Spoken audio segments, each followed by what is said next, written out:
berjalan sa'i di Safa dan Marwah, wukuf di padang Arafah, pulang dari Mekah, mudah-mudahan ada sisa uang bisa beli mobil yang mewah, ada sisa lagi di kantong, mudah-mudahan bisa beli rumah yang megah. Dan mudah-mudahan bapak-bapak, mudah-mudahan istrinya bertambah soleh, hidupnya menjadi sekali lagi, assalamualaikum warahmatullahi wabarakatuh. Nah, kompak kan enak didengarnya.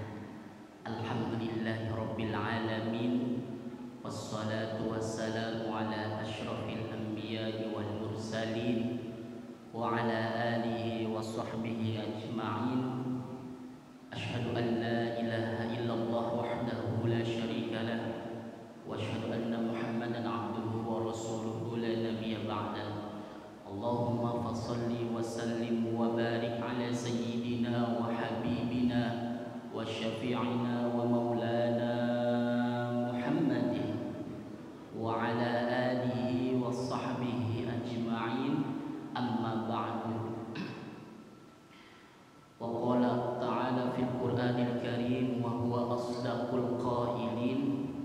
Bismillahirrahmanirrahim. Rabbi shrah li sadri wa yassir li amri wahlul 'uqdatam min lisani yafqahu qawli. Subhanaka la 'ilma lana illa ma 'allamtana innaka antal 'alimul hakim. Shadaqallahul 'azim. Hadirin wal hadirat rahimakumullah.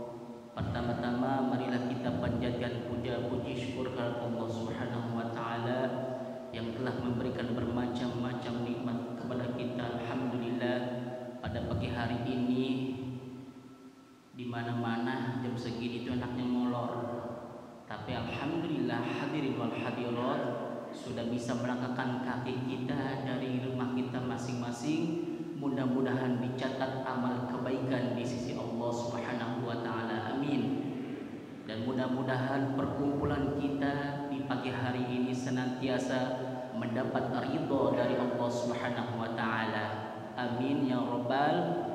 Salawat teriring salam semoga tercurah kepada baginda Nabi besar Muhammad sallallahu alaihi wasallam.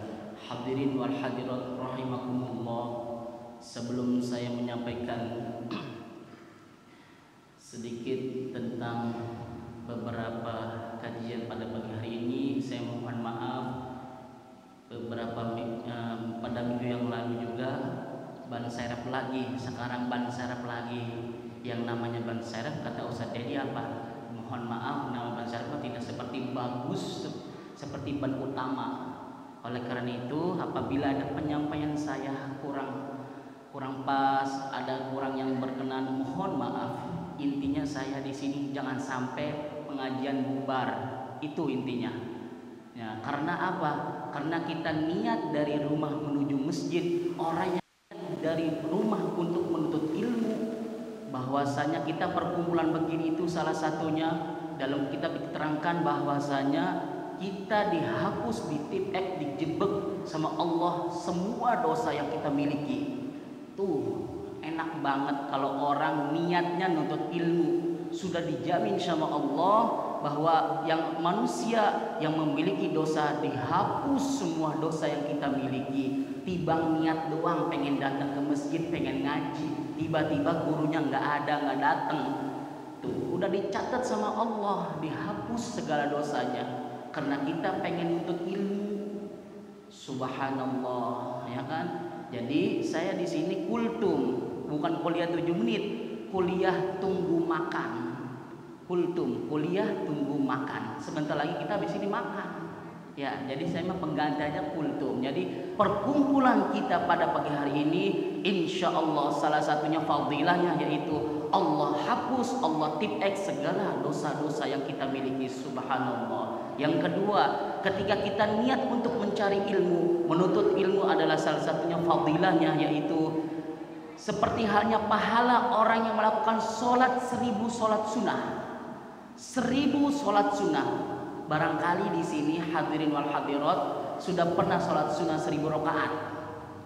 Jangankan 1000 rakaat, sholat tarawih aja lihat imamnya cepat apa orang nih, imamnya cepat apa lambat nih, dilihat dulu itu sholat tarawih. Gimana kita mau melaksanakan sholat sunnah 1000 rakaat? Ini kita tibang niat doang, datang ke masjid As-Salam kepengen ngaji, itu seperti pahalanya seperti orang melakukan sholat sunnah 1000 rakaat. Subhanallah. Jadi umat baginda Nabi besar Muhammad luar biasa. Tibang niat baik doang, baru niat kepengen datang dari rumah pengen ngaji ke masjid As-Salam, itu pahalanya 1000 rakaat sholat sunnah, seperti halnya 1000 rakaat sholat sunnah. Jangankan 1000 rakaat, kita pengen sholat sunnah aja berat, rawatib aja berat, 2 rakaat berat, 4 rakaat berat, apalagi 1000 rakaat. Nah, kalau kita datang ke masjid ini, pahalanya seperti halnya 1000 rakaat sholat sunnah. Yang ketiga, fadilah perkumpulan kita. Niat datang dari rumah, pengen ngaji ke masjid As-Salam. Salah satunya fadilahnya seperti orang yang melakukan, pahalanya seperti orang melakukan, orang yang menjenguk orang sakit 1000 orang sakit. Pernah nengokin orang sakit sampai 1000 dalam sehari? Pernah?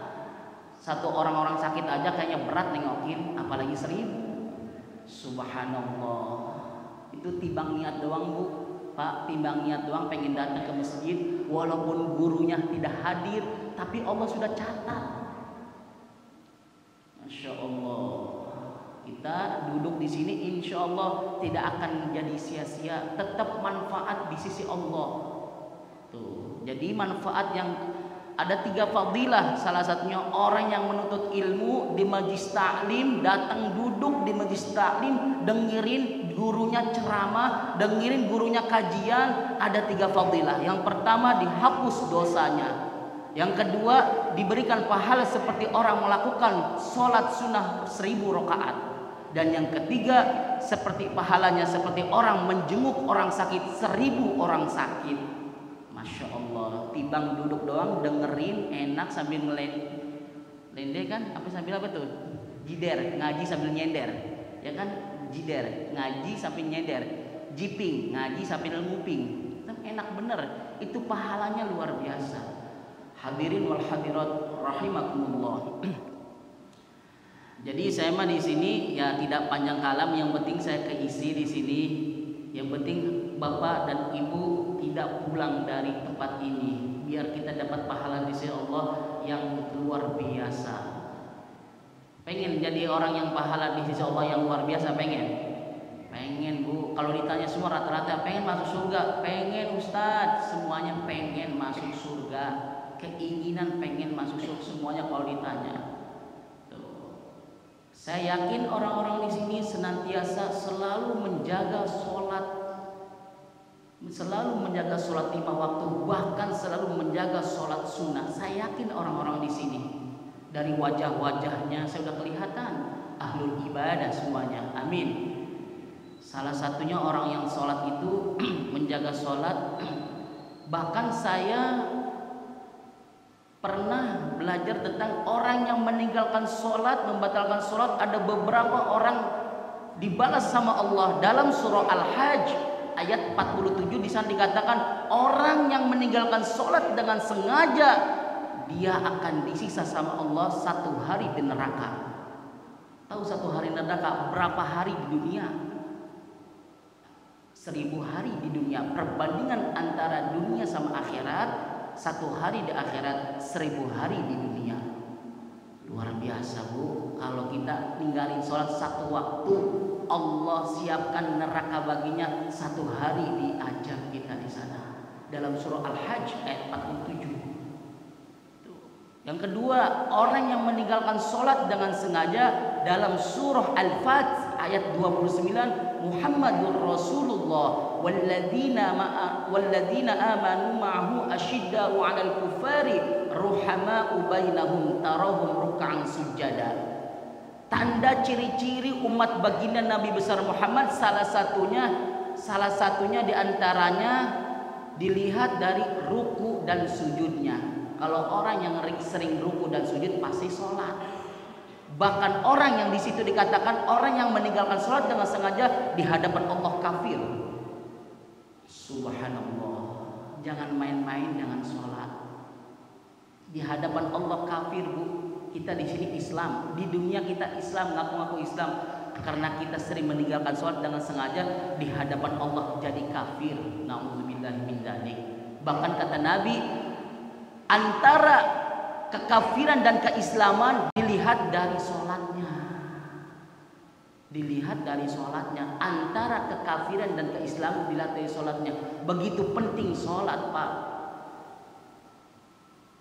Puasa, Allah menurunkan wahyu lewat malaikat Jibril, sampaikan ke Nabi Muhammad, ya ayyuhalladzina amanu kutiba alaikumusiyam. Haji, Allah turunkan wahyu melalui malaikat Jibril.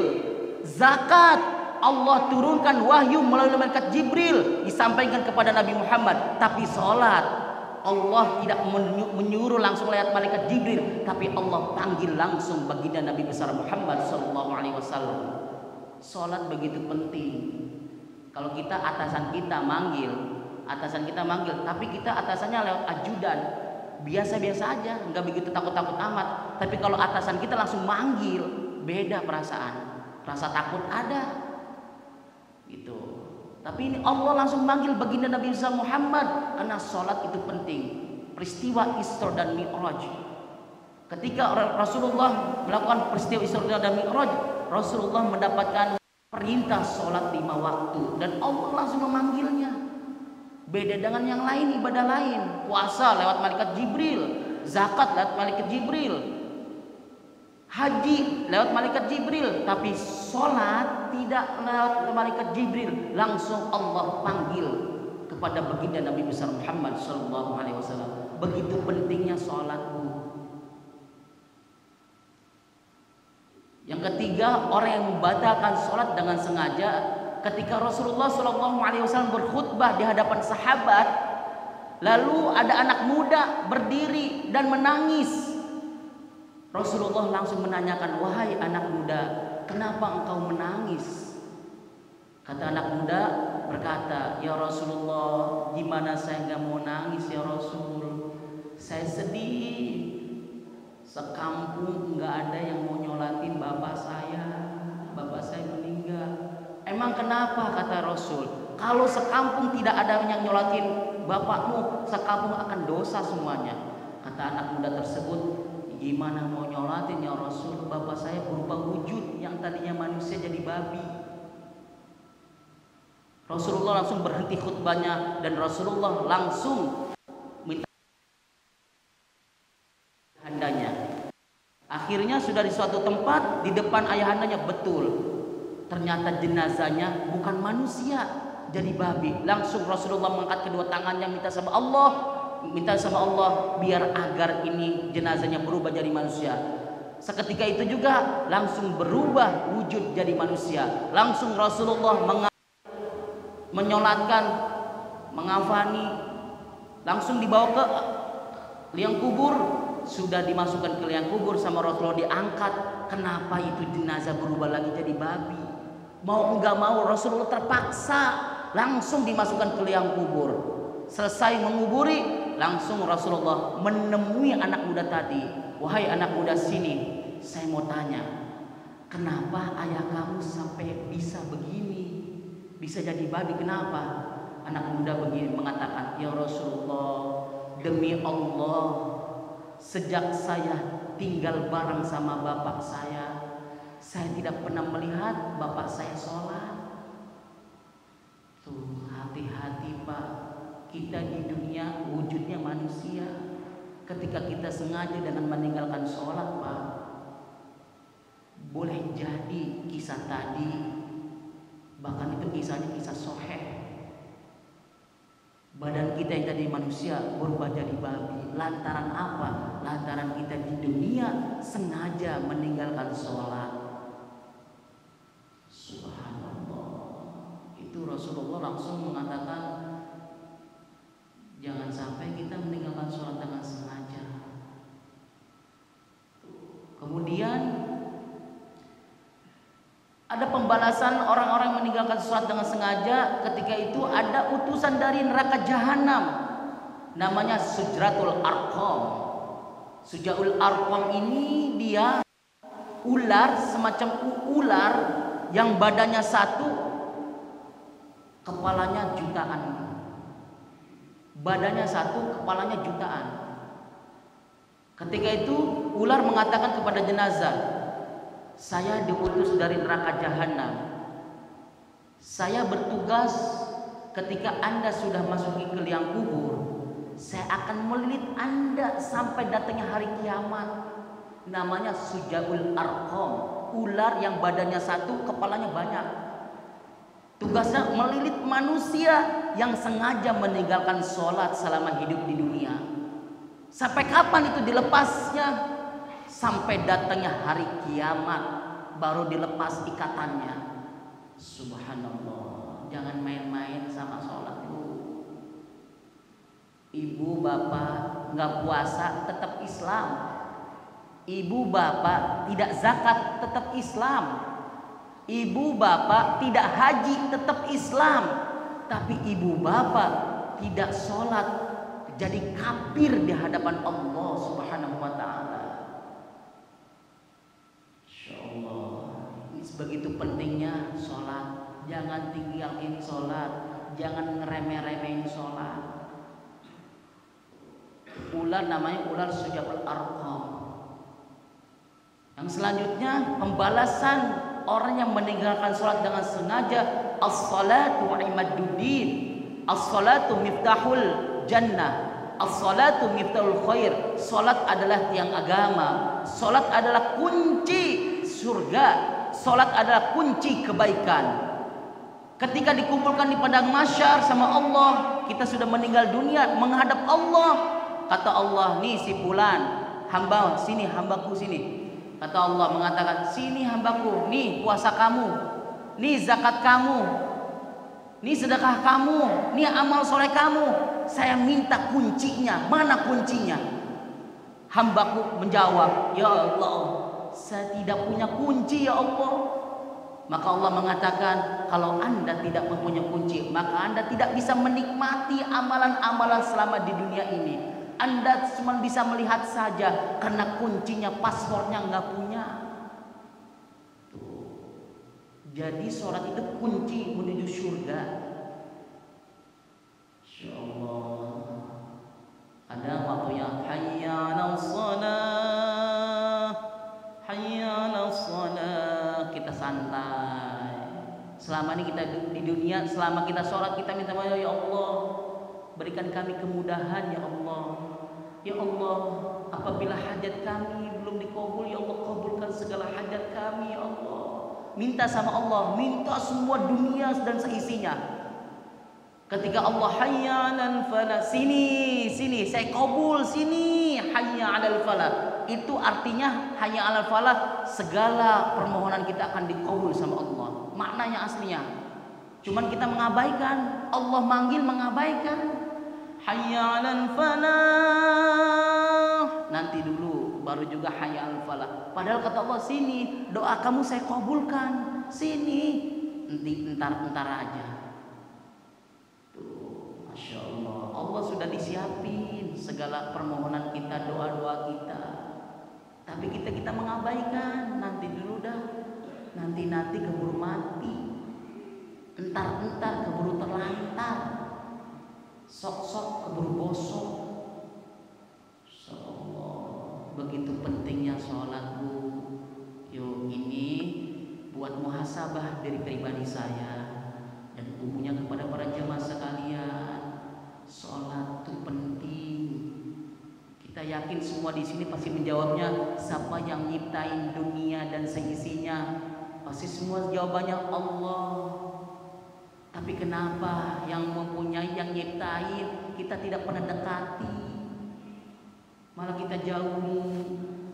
Padahal kalau kita sudah dekati yang mempunyai dunia dan seisinya, dunia di hadapan kita tidak ada apa-apanya. Sebesar apapun masalah yang kita hadapi, ketika hati kita sudah bersandar kepada Allah, Allahus Samad, kita sudah hati kita bersandar, walaupun masalah, banyak masalah, tapi hati kita tenang bawaannya, enggak merasa pusing, nggak merasa galau, santai bawaannya karena hati kita sudah bersandar kepada Allah. Dan ingat Bapak dan Ibu, ketika kita melakukan ibadah selama di dunia, jangan pernah kita ingin ibadah kita itu pengen surga. Ingat Pak, Bu, yang kita kejar bukan surga Bu, Pak. Kalau ditanya pasti pengen surga, tapi ingat yang kita kejar pemilik surganya. Kalau pemilik surganya nggak mau ridhoi, tidak mengizinkan untuk masuk surga, nggak bakal bisa. Diibaratkan ustadz misalnya, suruh ke rumahnya Pak Haji A misalnya, Ustadz saya mau pulang kampung, kuncinya saya titipin ke ustadz, terserah ustadz mau makan, terserah masuk ke rumah, saya izinkan, saya ridho, tolong dipegang, jangan sampai ada maling. Saya sebagai dikasih amanah, paling tidak saya bebas tuh di rumah, silakan mau makan apa sudah diizinkan. Allah pun begitu Bu. Ketika kuncinya sudah dikasih kepada kita, silakan mau masuk surga. Tapi kata Allah, engkau selama 60 tahun di dunia, engkau kepengennya ibadahnya karena surga. Saya tahan dulu, bukan karena saya sholatnya, bukan karena Allah sholatnya, zakatnya bukan karena Allah, sedekahnya bukan karena Allah, tapi kepengen surga nanti dulu, kata Allah. Inna salati wa nusuki wa mahyaya wa mamati lillahi rabbil alamin. Sesungguhnya salatku, ibadahku, hidup matiku karena Allah, bukan karena surga. Ketika sudah karena Allah, pasti Allah kasih rewardnya surga. Kasih Allah kasih penghargaannya surga. Karena engkau sudah ibadah, udah menjalankan ibadah di dunia karena aku, tuh aku kasih rewardnya tuh surga. Silakan mau masuk pintu mana aja. Tapi kalau kita pengen ibadah kita karena surga, nanti dulu, kata Allah. Pemilik surganya belum ngizinin. Ingat, jadi mindset kita jangan sampai salah selama ibadah di dunia ini. Bukan kepengen surga, pasti semua ditanya, Ustaz pengen surga, pengen saya Ustaz juga, pengen semua orang. Tapi bukan itu yang kita inginkan. Yang punya surganya Allah Subhanahu wa taala. Ya, jadi tolong mindset kita, hati kita ketika ibadah udah bermuaranya kepada Allah. Makanya orang sedekah udah ikhlas karena Allah. Allah ganti syukur, kalau Allah tahan ya udah. Jangan minta balasannya Allah. Kata engkau semakin kita berkurang harta kita untuk jalanmu semakin bertambah, tapi nyatanya saya tidak bertambah-tambah. Bukan begitu mindsetnya. Doa selama ini udah belasan tahun kita doa, tapi satu pun belum dikabul. Bukan begitu, bukan nggak dikabul, cuma ditangguhkan doanya. Kecuali doa-doa yang buruk, Allah tidak dikabulkan. Semua doa di dunia selagi itu doanya baik, bukan berarti tidak dikabul di dunia, tapi Allah tangguhkan di akhirat kelak nanti. Ada doa yang langsung dikabul di dunia, dan ada juga doa yang ditangguhkan. Kecuali doa-doa yang buruk, doain orang yang jelek-jelek, itu nggak bakal Allah kabul. Tuh, jadi lagi-lagi ibadah bermuaranya kepada Allah, bukan ke surga. Ketika kita sudah bermuaranya sama Allah, Allah kasih penghargaan, rewardnya surga. Tapi kalau kita ibadah kita menuju ke surga, belum tentu yang punya surganya ngizinin masuk. Ya kan, kalau kita bertamu kan nggak langsung selonong boy, nggak langsung main masuk-masuk aja. Paling tidak kita nemuin orangnya dulu. Ketika orang pemilik rumahnya sudah ngizin masuk kan udah enak, silakan masuk Pak. Itu. Jadi mindsetnya tolong dirubah. Jangan sampai kita salah. Selama belasan tahun, puluhan tahun kita ibadah, kita kejarnya surganya, bukan kejar Allahnya. Tuh. Jadi mindsetnya tolong. Jangan sampai, karena kita sering Pak Ustaz kalau ngaji sama beberapa jamaah itu ya gitu. Saya karena surga, pengen surga. Ya betul, manusia semua kalau ditanya pengen surga betul. Tapi ingat, yang kita maksud itu bukan hanya surganya, pemiliknya dulu. Gitu. Jadi sholat, kembali ke tema tadi, sholat itu begitu penting.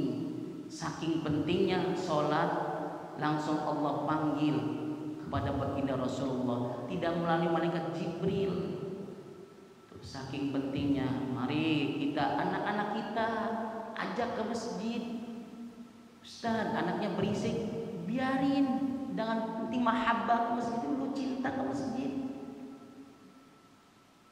Kalau berisik nanti pelan-pelan kita arahkan. Jangan main sendiri-sendiri aja ke masjid, ajak biar tersentuh hatinya. Itu kalau anak susah, berat untuk menginjak ke masjid, tanda tanya besar. Kenapa berat ke masjid, nggak mau sholat jamaah? Tuh, ya ajak. Jangan berpikir Ustaz berisik ngajak anak saya, ada main-main, biarin, biar mahabbah cinta anak kita ke masjid dulu. Mau kapan kalau nggak diajak ke masjid, sampai kapan? Cikal bakal kita yaitu investasi akhirat anak kita yang selalu datang ke masjid. Anak mah datang ke masjidnya udah luar biasa, Bu. Walaupun nggak sholat, cuma duduk doang, dia nggak sholat tapi duduk, itu pahala, tetap dapat pahala anak mah. Itu ya. Jadi hadirin wal hadirat rahimakumullah, tema kita pagi hari ini tentang sholat, pentingnya sholat. Itu jadi sholat itu begitu penting. Jangan sampai sholat, Ustaz saya sakit nggak sholat, nggak begitu. Islam mengajarkan ketika kita sakit boleh berbaring, duduk Pak Ustaz, bisulan nggak kuat, tiduran nggak bisa Pak Ustaz, cukup dengan gerakan tangan nggak bisa Pak Ustaz, cukup dengan mata kedap-kedip nggak bisa Pak Ustaz, cukup dengan hati. Itu Islam begitu indah, Bu, mengajarkan kita jangan sampai ada alasan ini itu Ustaz, saya lagi di tengah-tengah laut, lagi naik perahu Pak Ustaz, gimana mau sholat, nggak bisa.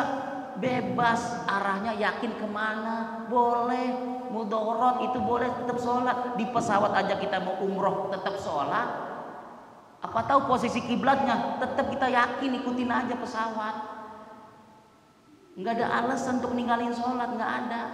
Ustaz saya udah rematik, nggak kuat berdiri, kan tadi Pak Ustaz bilang duduk. Ustaz duduk nggak kuat, ternyata ada penyakit bisul, nggak apa-apa, tiduran.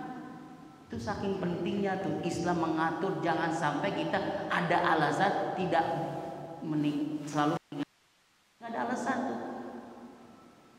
Saking pentingnya diatur sedemikian rupa Islam mengatur sholat, jangan sampai kita ninggalin sholat. Ya, di subuh, waktunya subuh jam 6 bisa setengah 7 baru bangun. Insya Allah. Minta sama Allah ketika kita mau tidur jam 10 misalnya, minta sama Allah, ya Allah bangunkan saya ya Allah jam 4 atau setengah 4. Insya Allah tuh bangun. Saya yakin, saya selalu didawamkan kayak gitu, Bu. Saya dawamkan begitu, ya Allah saya minta bangun jam 3, ya Allah, dibangunin tuh. Walaupun timbang kencing doang, tapi bangun. Sudah saya praktekkan begitu. Ya Allah saya minta bangun setengah 4, bangun. Ini mah dari mulai tidurnya gak ada niat, udah tidur bablas, setengah 7, jam 7. Pas udah jam 7, jam 7 mau sholat, masa sholat duha pakai segala sholat subuh, akhirnya ninggalin. Tetap Pak, Bu, walaupun kita kesiangan tetap sholat, nggak ada alasan. Salah satu orang dikasih dispensasi adalah orang yang sedang tidur sholatnya. Mau waktunya sholat dia tidur, dikasih dispensasi, nanti bangun tetap sholat, bukan ditinggalin. Ya Ustadz udah jam 8 gak usah sholat lah, enggak, tetap sholat. Tetap sholat. Urusan diterima atau tidak bukan urusan manusia, urusan Allah. Tapi ingat, bukan disengaja. Udah waktu jam 4, tidur lagi dah, bukan begitu. Gitu. Jadi tolong, walaupun kita namanya manusia, kadang lagi ada capeknya. Bukan berarti capek kita nggak sholat, tetap sholat. Penting, Bu. Masya Allah. Hadirin wal hadirat rahimakumullah. Jadi pesan saya di sini, yuk kita ramaikan masjid ini. Sebentar lagi akan datang bulan suci Ramadan. Tinggal menghitung hari. Kalau saya hitung-hitung 90 harian lagi. 90 harian gak kerasa Bu. Puasa dikit lagi. Barangkali bapak ibu punya hutang puasa, wajib diganti kodok. Jangan diabaikan. Ustaz, kemarin saya ada puasa 1 hutang 1 hari, diganti nggak? Diwajib ganti. Jangan sampai waktunya Ramadan datang baru dia mau ganti. Dari sekarang. Barangkali kemana ada yang sakit, ada yang di perjalanan nggak menjalankan sholat puasa Ramadan, ganti, tetap diganti ya Bu. Saya ngingetin gitu. Barangkali ada yang punya hutang, diganti puasanya. Waktu begitu cepat tak terasa. Kemarin Ustaz Dedi membahas wal asri, demi masa demi waktu sudah dibahas. Begitu cepat waktu, perasaan kemana hari Minggu, sekarang udah Minggu lagi, nggak terasa waktu. Ya, jadi semakin lama, nah semakin tambah usia, bukan berarti kita tambah usia, hakikatnya dikurangin jatah kita di dunia. Hakikat kita semakin tambah usia, hakikat kita dikurangin. Hidup di dunia sudah mulai dikurangin. Gitu. Berapa sih umur umat Nabi besar Muhammad? Rata-rata 60-70. Baina sitina wa sab'ina, antara 60-70. Mau apa yang kita harapkan? Dulu Bapak Ibu ketika kita sekolah SD, ketika kita masuk di sekolah, tiba-tiba kepala sekolah mengumumkan, anak-anak hari ini sekolah diliburkan karena gurunya rapat. Itu girang banget, betul Bu? Girang banget hati itu. Anak-anak hari ini sekolah diliburkan dulu karena gurunya mau ada rapat. Itu girang banget. Kita pulang dari sekolah, padahal cuma dikabarin begitu, jam 10 udah pulang. Kemudian lebaran, waktunya lebaran, wah udah siap-siap kita tuh mau pulang mudik. Udah siap-siap kita mudik, udah girang banget, pengen ketemu orang tua kita, keluarga kita, pengen kumpul. Udah girang banget tuh. Cuman pertanyaan saya, sudah siapkah kita pulang mudik menuju Allah? Siap belum kita pulang mudik menuju Allah? Wa tazawwadu fa inna khairaz zadi taqwa. Berbekalah takwa menuju Allah. Kalau ditanya rata-rata udah siap belum Pak Ustaz? Kenapa? Saya belum siap karena amal saya masih jauh, ibadah saya jauh. Pasti jawabannya begitu semua rata-rata. Padahal pulang kampung mudik udah enak. Ketika jenazah sudah meninggal dunia, dalam surah Al-Munafikun dinyatakan di sana, laula akhartani ila ajalin qarib, ya Allah, hidupkan kami 1 kali aja, 1 detik aja. Untuk ngapain? Untuk bersedekah. Fa as-sadaqah wa akum minas sholihin, untuk sedekah. Ibnu Qayyim Al-Jauzi mengatakan, kenapa orang jenazah sudah meninggal dunia pengen hidup, pengennya sedekah, bukan pengen sholat, bukan pengen pergi haji, bukan pengen ibadah lainnya, tapi pengen sedekah. Karena kata Ibnu Qayyim Al-Jauzi menyatakan sedekah adalah proses akan dimudahkan proses sakaratul maut nanti. 1. Sedekah adalah proses dimudahkannya ketika sakaratul maut. Kedua, sedekah adalah akan diberikan pintu surga, namanya pintu as-sakhoya. Namanya pintu surga babus sakhoya. Pintu surganya namanya babus sakhoya. Apa itu babus sakhoya? Pintu yang dilewati orang-orang yang gemar bersedekah. Tuh, namanya babus sakhoya. Itu kata Ibnu Qayyim Al-Jauzi.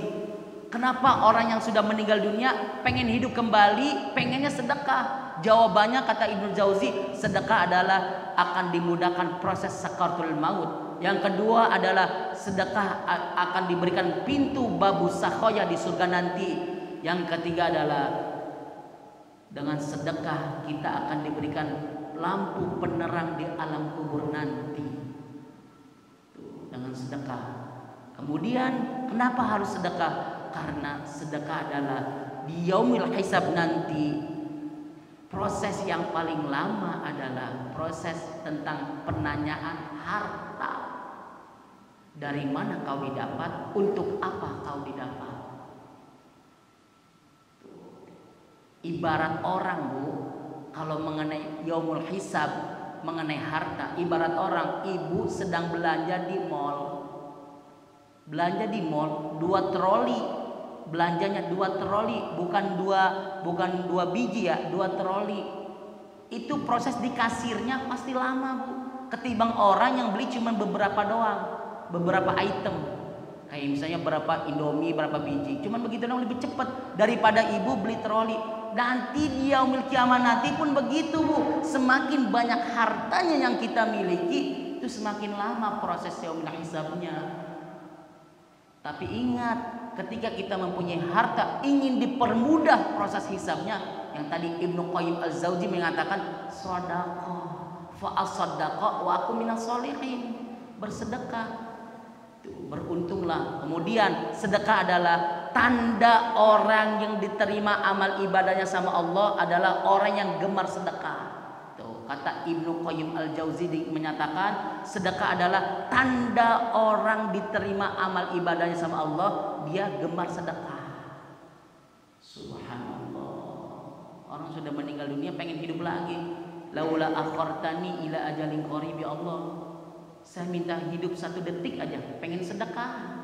Bukan pengen ibadah sholat, bukan kepengen haji, bukan, tapi pengen sedekah. Alasannya itu yang tadi saya bilang. Ibnu Qayyim Al-Jauzi mengatakan tadi sedekah akan proses sakaratul maut. Bayangin orang sakaratul maut, Bu, gambarannya itu kuping nggak bisa dengar, mata udah nggak bisa lihat. Yang bisa itu cuma pengen ditalkin Allah, Allah, Allah, Allah. Itu sakaratul maut 3 hari 3 malam, ada 2 hari 2 malam. Nggak bisa ngapa-ngapain, dikasih makan juga udah rapet mulutnya. Dikasih minum nggak bisa masuk. Itu sakaratul maut. Pengennya ditalkinin. Tuh. Makanya ketika kita melihat orang sakaratul maut cuman Allah, Allah, Allah. Sebenarnya Allah, Allah, cuman nggak jelas. Allah, Allah, Allah. Dia ngomong Allah, Allah. Kalau orang yang gemar sedekah semasa hidupnya, insya Allah, kata Imam Ibnu Al-Jauzi, Qayyim Al-Jauzi mengatakan sedekah akan dipermudah proses sakaratul maut. Masya Allah. Ya, jadi itu orang-orang yang ketika hidup di dunianya gemar sedekah. Jenazah ketika digotong, ketika kita orang-orang soleh di keranda mau dimasuki ke liang kubur, qaddamuni, dia mengatakan jenazah di atas keranda yang digotong. Yang bisa mendengar siapa? Cuman binatang yang bisa dengar. Kalau manusia yang lagi gotong dengar bisa dilempar jenazahnya. Jenazah soleh mengatakan qaddamuni, qaddamuni, cepatlah bawa aku ke liang kubur. Pengen cepet-cepet. Kalau orang soleh, wa in kanat ghairu soleh, tapi ketika orangnya bukan ahli soleh, bukan ahli ibadah, maksiat sama Allah, jauh sama Allah, jauh sama pengajian, nggak suka sama pengajian, rada gedeg sama para ustadz, kesel sama ustadz, nggak suka sama ustadz. Orang-orang tersebut ketika digotong sama keranda mengatakan, ya wailaha, ya wailaha, aina yadhabu biha, celaka, celaka, dibawa kemana aku ya Rob? Tuh, hakikatnya ketika digotong keranda jenazah, dia ngomong. Cuman yang dengar tidak manusia yang bisa didengar, yang dengar binatang. Masya Allah. Jadi yuk kita sabiqul khairat, berlomba-lomba dalam kebaikan. Apakah ada yang ngejamin ibadah kita bakal diterima? Tidak ada yang bisa ngejamin, Bu, Pak. Selama kita hidup di dunia 50 tahun, 70 tahun, apakah ada yang bisa ngejamin amalan ibadah kita yang bisa diterima? Belum tentu, Pak. Artinya apa? Kita sebanyak mungkin, semaksimal mungkin, yuk kita harus membenah diri kita. Yang tadinya maaf sholatnya sering lambat, sholatnya dientar-entarin, sholatnya diundur-undur, yuk kita sekarang rubah. Biar maaf misalnya banyak masalah di rumah tangga. Ustadz, saya sering banget masalah suami istri. Ustadz, suami saya di PHK, nggak punya kerjaan. Ustadz, perbaiki sholatnya. Perbaiki sholatnya. Ustadz, saya selalu sholat. Saya selalu sholat tepat waktu, Ustadz. Iya betul, sholat tepat waktu. Boleh jadi walaupun kamu sholat, kamu nggak ikhlas. Kenapa Ustadz nggak ikhlasnya? Kamu tadi sholat duhur, ketika mendengar kalimat asar, Allahu Akbar, asar datang. Apa yang dikatakan? Baru juga duhur.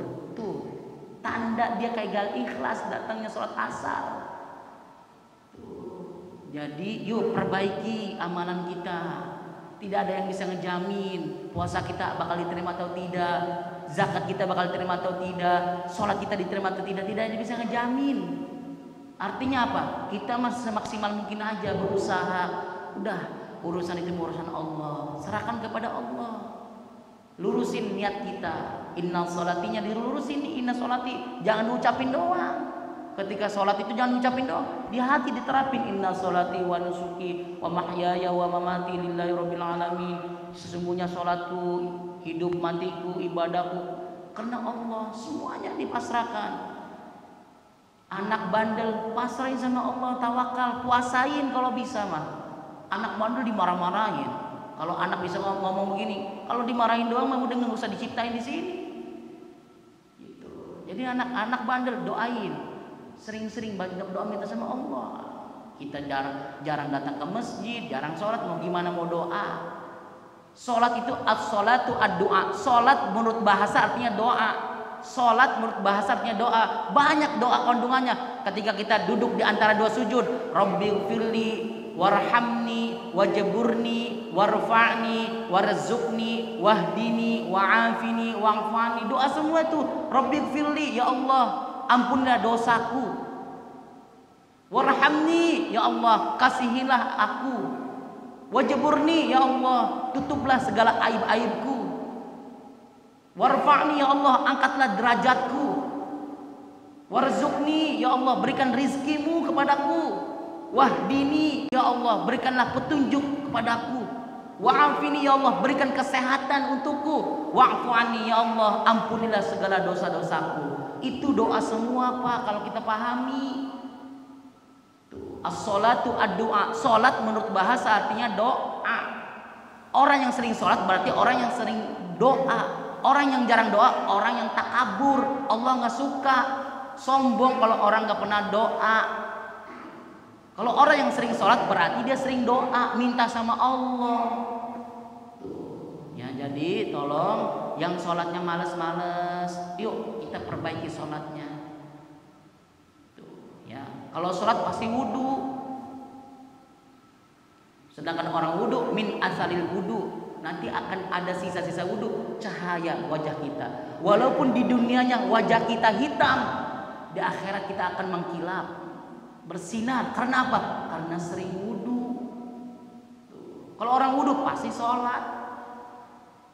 Jadi tolong perbaiki sholat. Insya Allah kalau kita menjaga sholat, Allah akan berikan kemudahan segala kesulitan yang kita hadapi. Allah kasih kemudahan, inna ma'al usri yusra fa inna ma'al usri yusra. Semua Allah kasih kemudahan. Karena apa? Kita menjaga sholatnya. Gitu. Ya itu saja. Barangkali ada penyampaian saya kurang berkenan, mohon maaf. Apabila ada kata-kata saya yang salah, mohon maaf. Itulah datangnya dari saya pribadi. Dan apabila ada kata-kata benar, itu dari Allah Subhanahu wa taala. Wa nafsi bitaqullah. Assalamualaikum warahmatullahi wabarakatuh.